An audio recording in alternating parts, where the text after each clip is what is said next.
خەڵکی دیندار و مسلمان ئێستاش زۆر زۆرن ئەوەی ڕووی لە قیامەتە ئەوەی بەم دینە گۆشەکرێ پەروەردە ئەبێ بەڵام ئێستا لەبەرەوەی تاغوتان و ملهوڕان و ئەهلی دنیا دەسەڵاتدارن ئەو خەڵکەی تر پیاوچاکانی تر بوون بەژێرەوە.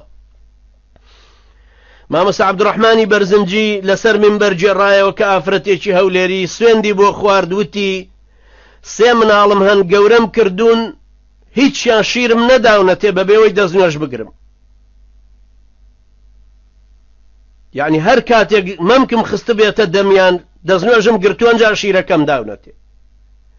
ئەبێت چ کوڕێکی ساڵح دەرچن، ئەبێت چ کوڕێکی ساڵح دەرچن ئەمانە کە دایکێک بە دەستنوێژەوە لەو کاتی مناڵ ئەزوقێنە بۆ تۆزە شیر ئەگری ئەم خەبەری بێتەوە بڕوا دەستنوێژەکە بشوا ئەنجا بێتەوە شیری بداتێ. ئێستاش ئافرەتی وامان هەیە، پیاوچاکی واشمان هەیە، گەنجی وا مسلمان و ڕێک و پێکیشمان هەیە.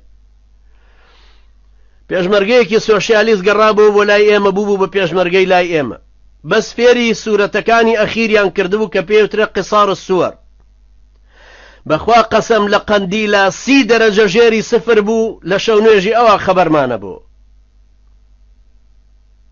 ئێستاش پڕە ئەم مەملەکەتەی ئێمەش هەر پڕە لە پیاوی چاک، لە پیاوی مسلمان، لە ژنی مسلمان، لە گەنجی مسلمان. ڕوتان لەخوا بێ، ڕووکەنەوە خوای گەورە، بەڵکو خوای گەورە بە لوتف و ڕەحمەتی خۆی یارمەتی دەرمان بێ لە گۆڕانکاریەکی باشتر، یارمەتی دەرمان بێ لەوەی کە سیمایەکی ئیسلامەتی، پیاوچاکی، سوڵحان، لەخواترسان بگەڕێتەوە بۆ ئەم میلەتەی ئێمە. ڕووبکەنەوە خوای گەورە، بەڵکو خوای گەورە ڕووی ڕەحمەتمان تێکە. یا ڕەبی خوایە بە لوتف و ڕەحمەتی خۆت، خوایە گەڕانەوەمان بۆ دینەکەی خۆت قبوڵکە، خوایە تۆبەمان لێ قبوڵکە، خوایە بمان خەڕیزی ئەو کەسانەی بەلاغی دینی تۆ ئەگەێنن، خوایە بمان خەرە ڕیزی ئەو کەسانێک کە خۆت فەرمووتە الذين يبلغون رسالات الله ويخشونه ولا يخشون أحدا إلا الله. خوایە بمان خەرە ڕیزی ئەو کەسانەی کردوتن بە ئەداتی قەدەری خۆت بۆ سەرخستنی دینەکەت.